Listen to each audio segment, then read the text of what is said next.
Bonjour monsieur. Bonjour. Présentez-vous s'il vous plaît. Honorable Cheikh Yaya Baye, membre du groupe parlementaire Alliance républicaine, président de la commission communication et des nouvelles technologies de l'information, secrétaire exécutif de l'UFR. Alors, sans retarder, nous allons prendre la première question. D'accord. Qui est de savoir quel est votre regard par rapport à la vie sociopolitique du pays. Ouais. Quel regard? C'est tout de suite, je le disais tantôt, c'est que nous sommes dans un état en décomposition en réalité aujourd'hui, parce que nous avons une gouvernance qui ne sait pas où amener le pays. Et tout ce qui les intéresse, c'est comment se faire plein les poches. Nous avons perdu les notions même de la gestion de l'État par le biais de ceux qui sont à la direction de l'État aujourd'hui. Vous vous rendez compte, pour un oui, pour un non, on viole la Constitution, on viole les lois de la République. Cela est inquiétant. Vous devez le savoir que dans notre Constitution, qui a élu le président de la République pour ses 2 mandats, il est très clair que tout citoyen a le devoir de protéger cette Constitution. Et ceux qui vont à l'encontre de la protection de cette Constitution devaient être arrêtés. Et c'est là où j'interpelle la justice. Vous avez vu le cas du Niger, où les propagandistes pour la révision ou le changement de la Constitution ont été arrêtés par la justice. Et cela devait démontrer l'indépendance de la justice aujourd'hui face à ces personnes qui veulent tout simplement nous mettre le pays en danger, parce que nous allons nous opposer, et cela est très dommageable pour l'ensemble des citoyens de notre pays. Ce regard est perceptible, non seulement au niveau de la Guinée, mais au niveau de la sous-région et de par le monde. Donc c'est un regard de déception, de désenchantement, vu depuis l'arrivée d'Alpha Condé dans notre pays. Il gère le pays en amateur, il fait ce qu'il veut des biens de l'État. Malheureusement, c'est les Guinéens qui en pâtissent. Qu'est-ce que vous pensez d'un éventuel changement constitutionnel prôné par certains? Il n'est pas question. C'est par là que j'ai commencé. Nous avons le devoir en tant que citoyens de protéger la Constitution que nous avons. Et je dois vous rappeler quelque chose de fondamental. Parce que j'entends toujours ces gens qui sont autour du pouvoir dire « laissez le peuple s'exprimer ». Le problème, le peuple s'est exprimé par le biais du CNT. C'est toutes les organisations du pays qui se sont retrouvées, plus de 150 personnes, qui ont écrit une constitution qui a été acceptée par le peuple, parce que ça a permis au président de la République d'être élu. Et ça a permis au président d'être réélu. Ça a permis à l'Assemblée de fonctionner. Alors, je me pose une question. On ne change une constitution que par nécessité. Est-ce que cette constitution a empêché Alpha Condé de fonctionner pendant ces 9 ans? Je dirais non. Il a fait de ce qu'il veut, notre pays, sans faire respecter la constitution. La deuxième chose, la nécessité qui s'impose pour changer une constitution, c'est comme ce qui est arrivé à la mort de Conté. Là aussi, nous passions dans une situation où il y a un coup d'État, et cela a amené de faire rédiger une nouvelle constitution. Vous comprendrez que c'est dans ces nécessités-là, c'est des exemples de nécessités qui me poussent à vous dire pour changer une constitution. Alors, si tel est le cas, nous devons changer la constitution. Il y a toute une procédure, parce que vous ne pouvez pas le faire sans le peuple. Pour cela, il est important qu'il y ait une consultation au niveau de la population ou des entités de la population et les institutions de la République pour changer la constitution. Deuxièmement, il est important que le président de la République annonce à la population guinéenne les motivations qui le poussent à changer la Constitution. Troisièmement, il est important que les personnes qui sont censées rédiger cette Constitution soient connues du peuple. Est-ce que c'est des Guinéens? De quelle moralité ils sont? Quelle est leur compétence? Quelle est leur, expérience? Ceux-là, reconnus par les Guinéens, leur intégrité, reconnue par les Guinéens, doivent être cités et formés en commission. Et leur budget de fonctionnement doit être amputé au budget national. Ça, c'est pour le peuple. Il y a toute une forme pour engager une procédure. Mais cela implique qu'il y a une nécessité qui vous pousse à changer la Constitution. Il n'y en a pas, cette nécessité-là. Nous sommes à la fin du second mandat d'un président qui a géré le pays, qui n'a pas crié que la Constitution n'est pas bonne, mais à l'arrivée de la dernière, il nous reste 14 mois, il veut changer pour s'éterniser au pouvoir. La loi est impersonnelle. On ne peut pas changer une constitution pour une personne. On le change par nécessité que le peuple a de changer la constitution. Si vous le faites pour une personne, ce n'est pas pour le peuple que vous le faites pour la personne. Et là, c'est un coup d'État constitutionnel qu'on appelle. On appelle cela un coup d'État constitutionnel. Et parlant de l'IFR, est-ce que vous êtes prêt à aller aux élections en 2020? Alors là, nous sommes totalement prêts pour aller aux élections en 2020, mais nous allons sans Alpha. Lui, il a fini son mandat. Et pour cela, pensez-vous pouvoir remporter les élections présidentielles? C'est évidemment, c'est pourquoi on est dans la course. Nous avons l'espoir de gagner. En allant en rang dispersé? Oui, bien sûr. Le problème ne se pose pas en rang dispersé là. Vous vous souviendrez que l'opposition s'est retrouvée ici en 2007-2008. On a tous des tactiques, des stratégies pour arriver au pouvoir. Mais face à une situation du pays en 2006-2007, on s'était tous mobilisés contre cette situation qu'on vivait en Guinée. Quand il y a eu l'arrivée de la junte, les militaires, quand Dadis était là, il rencontrait certains leaders rendaient visite. Mais cela n'a pas empêché, quand les velléités de vouloir ôter la tenue et se présenter s'est avéré, tout le monde s'est mobilisé contre cette possibilité-là. Et là aussi, nous nous mobilisons pour ne pas que Alpha Condé prenne la Guinée en otage. Il s'est enrichi suffisamment pendant ces 10 ans, il n'a qu'à partir avec. Nous voulons notre pays pour développer ce pays. Cela dit, les cartes seront rejouées et redistribuées, et chaque parti politique est libre de faire la campagne nécessaire afin de chercher à briguer la magistrature suprême. L'UFR est dans cette optique et nous espérons que si nous arrivons à faire la lutte qui s'impose, il n'y a pas de raison qu'on ne gagne pas les élections présidentielles en 2020. Et pensez-vous que les législatives vont se faire avant la présidentielle? Il est fondamental que cela soit. Et c'est là où j'interpelle d'ailleurs les députés. Notre rôle ici, aujourd'hui, c'est d'abord voir clair sur les velléités de ce changement de constitution.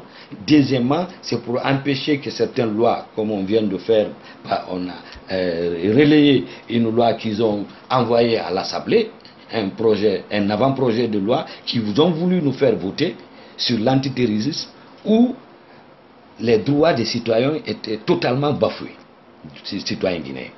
Donc, nous sommes là pour veiller sur ces questions-là, mais nous veillons aussi à faire pression au niveau de la CENI pour qu'on accélère le processus afin d'organiser les élections législatives avant les présidentielles. Et le fait de siéger pendant que le mandat des députés a expiré, est-ce que vous n'allez pas favoriser la prolongation? Ce n'est pas possible. Au fait, dans la Constitution, il n'est écrit nulle part que le mandat du président peut être prorogé ou reculé. Mais il est prévu dans notre Constitution, pour des cas exceptionnels, et quand le mandat des députés expire, que cela soit prorogé. C'est différent. Est-ce que vous me comprenez? Dans ce cas de figure, nous ne sommes pas dans un état normal. Parce que Alpha a voulu piéger toute la Guinée sur cette question. Nous avons voulu éviter deux choses à notre pays. Premièrement, que Alpha Condé nous légifère par ordonnance. Donc il y a une institution qui existe, comme il a prorogé. Comprenez? Deuxièmement, ça nous permet de voir clair sur les velléités qu'ils ont à changer cette constitution en tant que députés. Cela dit, nous serons là en attendant. Ce n'est pas lié à des raisons pécuniaires. C'est lié tout simplement au fait qu'il a voulu piéger l'opposition en nous mettant dehors, et il va pousser ses députés à quitter et il va gérer le pays par ordonnance. La deuxième chose, c'est permettre, quand il nous pousse et il pousse ses députés d'organiser rapidement ces élections législatives par la pression internationale avec un fichier corrompu de 1 574 fictifs qui permettrait à Alpha Condé d'avoir la majorité nécessaire pour voter n'importe quelle loi dans le pays. Donc pour éviter cela, il nous est important d'être là et de faire en sorte que l'épuration du fichier soit claire et qu'on puisse aller dans des élections qui permettraient d'obtenir la représentation nationale dans les délais qui vont suivre. Et parlant du président Sidia Touré, est-ce que la collaboration du président Sidia avec le professeur Alpha Condé en tant que haut représentant a été bénéfique pour l'UFR, pour le peuple de Guinée? Oui, il y a deux angles. À notre avis, ça a été bénéfique. Si d'autres nous regardent, ils ne sauront pas. Mais pour nous, nous avons voulu montrer que c'est ce pays que nous aimons et que nous voulons contribuer pour changer les choses parce que nous savions que la personne qui est à l'État n'a jamais géré et il ne sait pas gérer. Nous avons estimé quand il a tendu la main que nous allons pouvoir faire passer des trucs et réorienter l'administration, faire en sorte que le débat tourne, c'est-à-dire t'oriente, le développement socio-économique se tourne vers l'agriculture et l'éducation. C'est ce que nous avions voulu. Malheureusement, c'est quelqu'un qui touche à tout, mais ne termine rien. Et en fin de compte, on a fait comprendre aux gens qui croyaient à sa volonté de changer les choses qu'il n'a aucune volonté de changer la Guinée. On a fait comprendre à ceux-là qui croyaient que Alpha Condé pouvait faire développer la Guinée qu'il ne peut pas développer la Guinée. Voilà les réalités. Donc, en fin de compte, ceux-là qui croyaient jusque-là se sont rendus compte de l'incapacité de celui qui est à la gestion du pays de gérer le pays. C'est nous qui avons démontré ça. Et ça a permis à ces gens-là de mieux comprendre qui est Alpha Condé, quelle est sa gestion. Et nous, pour nous, c'est bénéfique. Et est-ce que vous avez compris ça très tôt?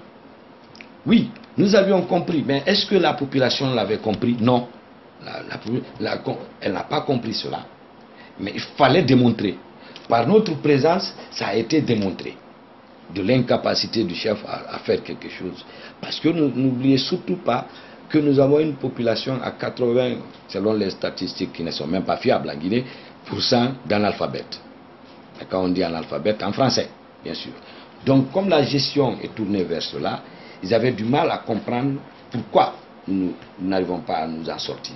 Et notre présence à ce niveau-là a permis à beaucoup de Guinéens de comprendre qui est Alpha Condé, qu'est-ce qu'il peut faire et qu'est-ce qu'il ne peut pas faire. Et nous, pour nous, ça a été bénéfique parce que nous avons pu percer l'abcès au niveau de la population qui avait du mal à comprendre. Pourquoi il a pris autant de temps? C'est justement ça. Avant de jeter le produit, faire comprendre, et expliquer aux populations que... Ouais, le temps est toujours le maître.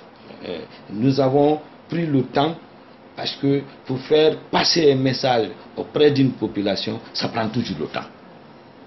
Il est difficile de construire, mais très facile de détruire.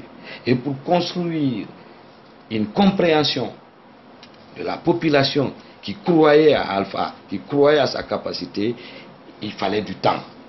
Et nous avons pris le temps parce que par des biais de notre volonté de prouver que nous pouvons changer les choses, il a refusé, notamment l'électrification d'une bonne partie de la Haute-Guinée et de la forêt, par le biais de l'extension de l'électricité à partir de la Côte d'Ivoire, qu'il a refusé, à faible coût, qu'il a refusé. La transformation des recettes des mines vers l'agriculture au niveau des populations qui nous sommes à majorité agro-pastorale, qu'il a refusé. Il a voulu enrichir les oligarques qui sont autour de lui. Ça a permis aux Guinéens de mieux percevoir. Si vous voyez aujourd'hui ce qui se passe, même en Haute-Guinée, vous vous rendez compte que c'est compliqué. On prend la Haute-Guinée comme le bastion, par exemple, de Alpha Condé.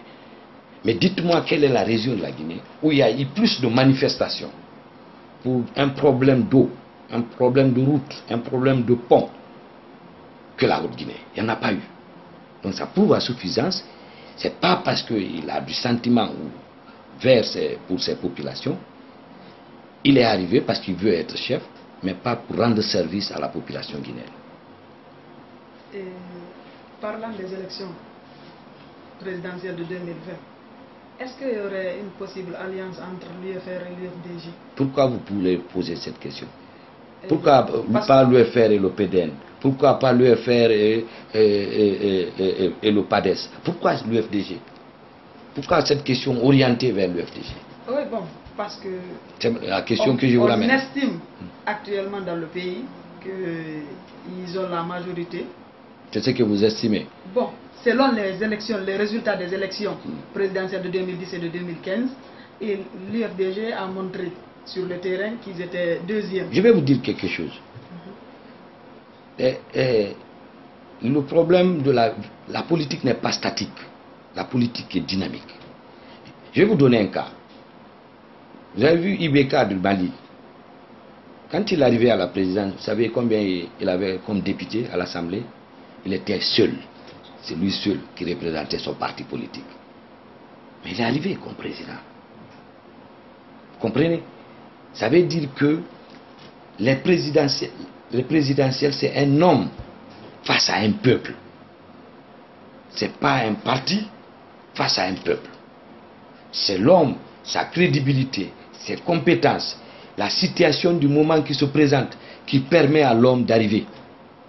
Et cela dit, vous avez vu en Europe de l'Est ce qui s'est passé. C'est un comédien qui est arrivé tout de même au pouvoir. Je vais dire, alors qu'il y a des partis traditionnels. Vous avez vu Macron en France?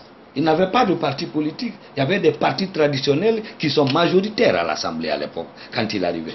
C'est pas statique. Vous ne pouvez pas lier ça.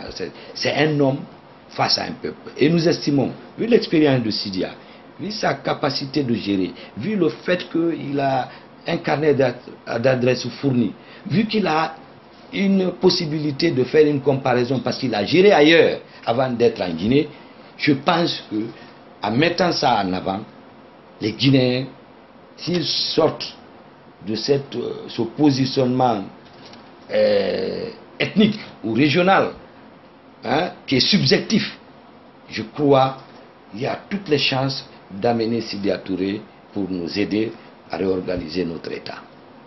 Et si c'était l'UFR qui était allé au second tour, est-ce qu'il y aurait une possibilité de faire une alliance entre les deux partis? Ça, c'est une hypothèse, c'est des hypothèses du second tour.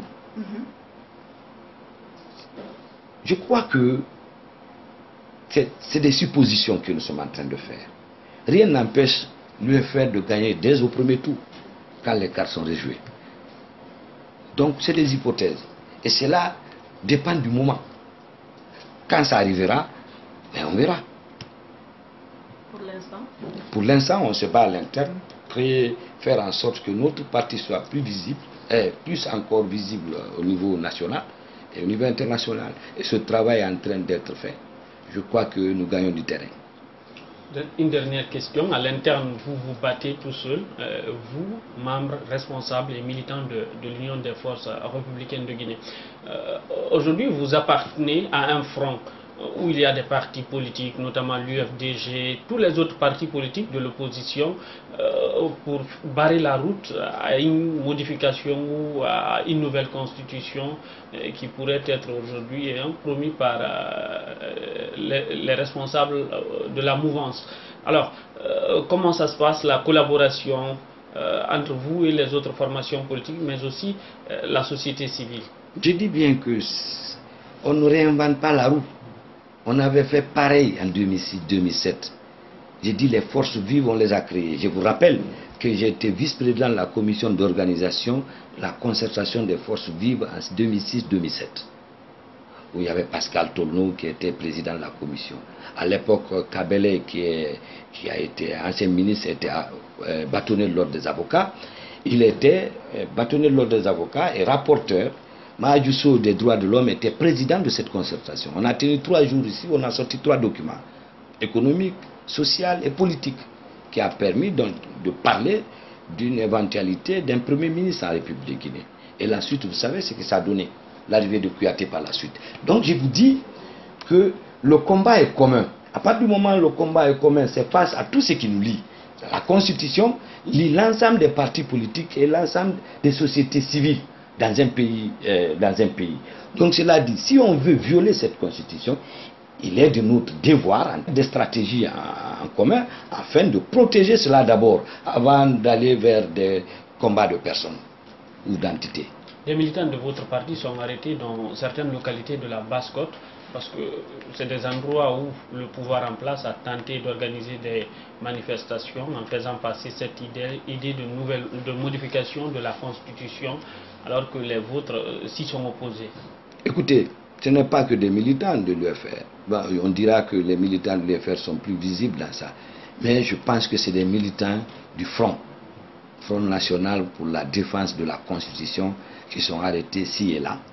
Parce que nous sommes sous la direction de ce front-là. Tous les partis politiques sont sous la direction de ce front. Merci, M. Badi. C'est moi qui vous remercie.